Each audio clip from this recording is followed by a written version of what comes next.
Thank you so much, Chairman Himes, for facilitating and calling in such wonderful witnesses, and thank you to our speaker for having the foresight and placing the value and importance in the threat that inequality poses to the stability of a prosperous American society. Dr. Furman had said something at the beginning of his testimony that I think is just so worth repeating, which is that from 1948 to 1973, the typical American family saw their income double about once every 23 years. So if you work an entire career, you can see yourself actually step up in your social class in your lifetime. You can go from an apartment to a home, to have your children go to a good school. And since 1973, the rate that it takes to double your income will now take over 100 years. So a family's income will not double in their lifetime or in one working generation, but 3 or 4 working generations, not once in one generation or once in one lifetime, but once in a century. And that declination of growth and prosperity is an absolute threat. But income inequality is not just growing. Historically, it has been accelerating. Is that true, Professor Galbraith? With some ups and downs, yes. And so one of my questions here is that in that acceleration, we're seeing developments. That would mean that acceleration means these developments in inequality start happening in a more concentrated period of time more recently. And I'm interested, one of the things that I'm charged with in this committee is really digging into some of the generational aspects in how inequality is manifesting today. And I'm interested if there are certain key basic building blocks to an American way of life, whether it's education, the home you live in, the water that you're drinking, the way your community is organized. If there are certain of those emerging challenges, what is much harder now that was perhaps easier for the American family to do about 50 years ago that we should really be examining as a committee? Well, I think many of the things you're mentioning will not factor into income specifically, but into the quality of life that our communities are able to experience. And that was something, a major project of construction in the 20th century. It got us Social Security. It got us essentially upgraded. It got us housing that was upgraded that people could live in. It got us an educational system that was broadly accessible to the population. All of these things add in to the general quality of life. When you've taken care of those, and then you'll moderate the growth of earnings. You're not going to prevent accumulations. You're not going to prevent some people from getting rich. You wouldn't want to. But you can, of course, work to prevent them from passing it on.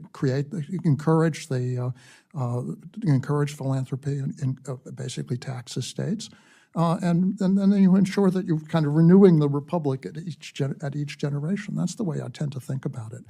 The rise of inequality is a specific historical period. It starts in the late 1970s.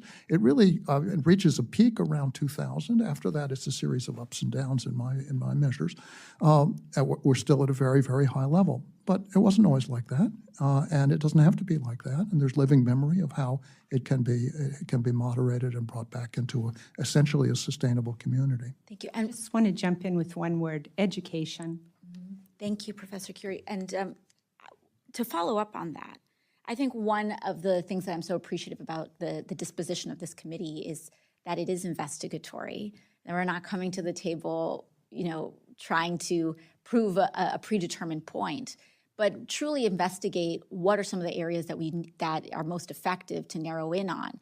And so as a general question to the overall committee, if you were to determine what success would look like for this committee, what we can walk away from in terms of what we investigate or what measures we could perhaps determine, suggestions, what would that look like to you in terms of what would be a successful endeavor within the scope of this committee? Hi, this is Joy. I will weigh in for the National Urban League. I would love to see you all really invest in where we're putting our investments around minority-owned businesses, allowing people to invest in themselves and in their communities, to hire, to grow from being solo proprietors, maybe only having one employee, to having multiple employees, to be able to benefit from all the infrastructure investments that we are having. That would happen regionally, to Congresswoman Craig's point, and others, and that would have regional impact, and that would have generational impact, because young people are overwhelmingly entrepreneurial, but they also do not have access to capital. And so I'd love to see the committee really do an assessment of what is happening with minority-owned firms and how we can invest in them. Barnes, you had mentioned something earlier that I wanted to make sure we revisited, which was how we measure poverty in the United States. You know, this is a measure that is almost notoriously been obsolete. The original calculation of the poverty line in the United States is essentially 3 times whatever the cost of the basic nutritional requirement was in 1963. And that is then adjusted for family size and slightly for inflation, but we are largely rooted and anchored in that original calculation. 1963, that assumes largely one breadwinner in the home. It assumes no cost of childcare. It was before many of the common utilities, what we consider utilities now, like the internet, even existed. And so my question to you is, we cannot fix what we cannot measure. We cannot know if we are being successful or not with such obsolete measures. So what, if you could calculate a poverty line today, what would be some of those key inputs, and how would you determine what do you think should go into a modern measure of a poverty line? Thank you for this question. What should go into the poverty line would include some of the costs of living that have outpaced the cost of income over the past 60 years. So this is the cost of healthcare, the cost of housing, the cost of education, of childcare, of transportation, of basic utilities. I would also include in some way to account for the debt burdens that households are facing unequally across race, of course. And so all of these factors are currently inadequately included in the measure of poverty.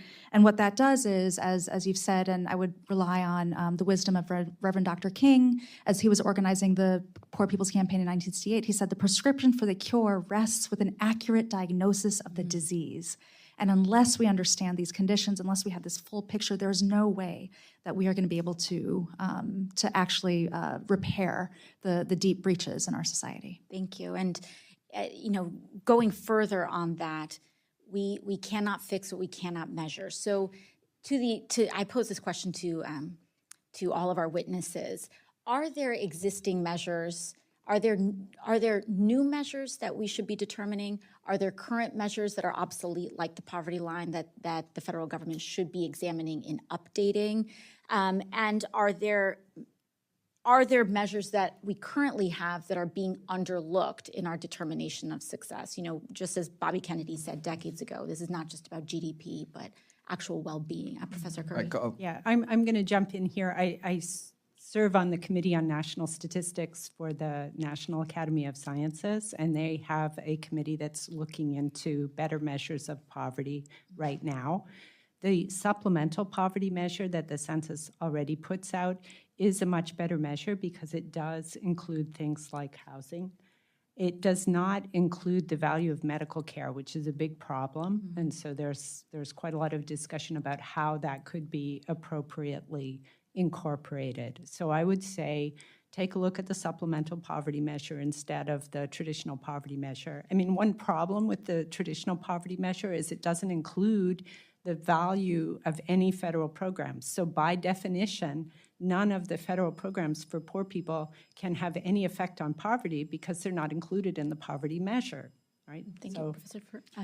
Exactly what I was going to say. You want to document the extent of the problem. You also want to understand how your programs are helping to solve the problem. And so if you look at a poverty measure that doesn't include SNAP benefits, that doesn't include the earned income tax credit, you'll miss out on what you're doing to actually lower it. For example, in the rescue plan and the CARES Act. and what that was reflected in the New York Times story.